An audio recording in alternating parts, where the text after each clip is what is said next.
शिव पुराण से संबंधित कुछ छोटी छोटी कहानियाँ मैं आपको बताने जा रही हूँ।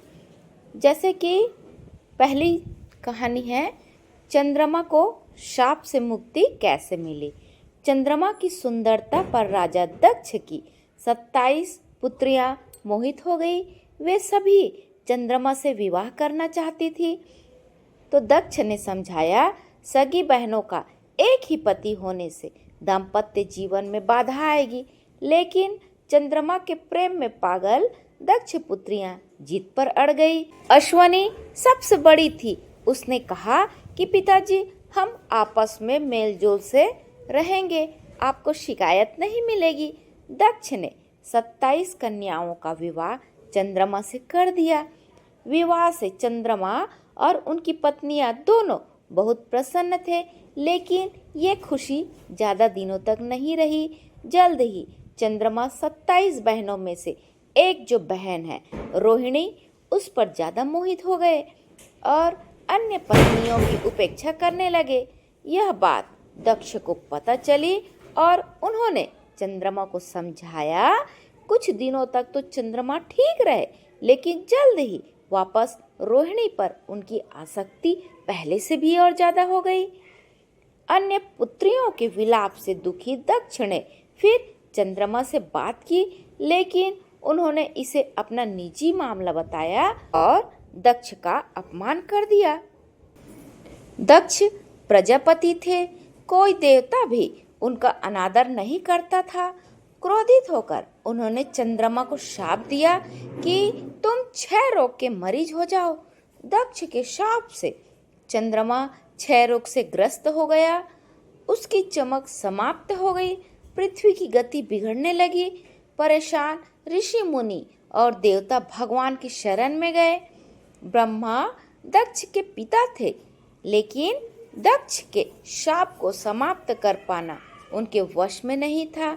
उन्होंने देवताओं को शिव जी की शरण में जाने का सुझाव दिया। ब्रह्मा ने कहा, चंद्रदेव भगवान शिव को तप से प्रसन्न करे। दक्ष पर उनके अलावा किसी का वश नहीं चल सकता। ब्रह्मा की सलाह पर चंद्रमा ने शिवलिंग बनाकर घोर तप आरंभ किया। महादेव प्रसन्न हुए और चंद्रमा से वरदान मांगने को कहा। चंद्रमा ने शिव जी से अपने सभी पापों के लिए क्षमा मांगते हुए 6 रोग से मुक्ति का वरदान मांगा। भगवान शिव ने कहा कि तुम्हें जिसने शाप दिया है वह कोई साधारण व्यक्ति नहीं है। उसके शाप को समाप्त करना संभव नहीं, फिर भी मैं तुम्हारे लिए कुछ न कुछ जरूर करूंगा। शिव जी ने कहा, एक माह में जो 2 पक्ष होते हैं, उसमें से एक पक्ष में तुम मेरे वरदान से निखरते जाओगे, लेकिन दक्ष के शाप के प्रभाव से दूसरे पक्ष में क्षीण होते जाओगे। शिव के वरदान से चंद्रमा शुक्ल पक्ष में तेजस्वी रहते हैं और कृष्ण पक्ष में धूमिल हो जाते हैं। चंद्रमा की स्तुति से महादेव जिस स्थान पर निराकार से साकार हो गए थे, उस स्थान की देवों ने पूजा की और वह स्थान सोमनाथ के नाम से प्रसिद्ध हुआ। चंद्रमा की वे 27 पत्नियां ही 27 विभिन्न नक्षत्र हैं। चलिए इसके बाद और एक कहानी मैं सुनाती हूँ आपको।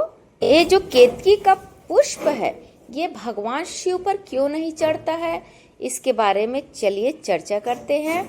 एक बार ब्रह्मा जी व विष्णु जी में विवाद छिड़ गया कि दोनों में से श्रेष्ठ कौन है। ब्रह्मा जी सृष्टि के रचयिता होने के कारण श्रेष्ठ होने का दावा कर रहे थे और भगवान विष्णु पूरी सृष्टि के पालनकर्ता के रूप में स्वयं को श्रेष्ठ कह रहे थे। अभी वहां एक विराट ज्योतिर्मय लिंग प्रकट हुआ। दोनों देवताओं ने सर्वसम्मति से यह निश्चय किया कि जो इस लिंग के छोर का पहले पता लगाएगा, उसे ही श्रेष्ठ माना जाएगा। दोनों विपरीत दिशा में शिवलिंग का छोर ढूंढने निकले। छोर न मिलने के कारण विष्णु जी लौट आए। ब्रह्मा जी भी सफल नहीं हुए, लेकिन उन्होंने आकर विष्णु जी से कहा कि वे छोर तक पहुंच गए थे उन्होंने केतकी के फूल को इस बात का साक्षी बताया। केतकी के पुष्प ने भी ब्रह्मा जी से इस झूठ में उनका साथ दिया। ब्रह्मा जी के असत्य कहने पर भगवान शिव वहां प्रकट हुए और उन्होंने ब्रह्मा जी की आलोचना की।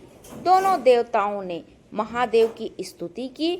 तब शिव जी बोले कि मैं ही सृष्टि का कारण हूँ, उत्पत्तिकर्ता और स्वामी हूँ। मैंने ही तुम दोनों को उत्पन्न किया है।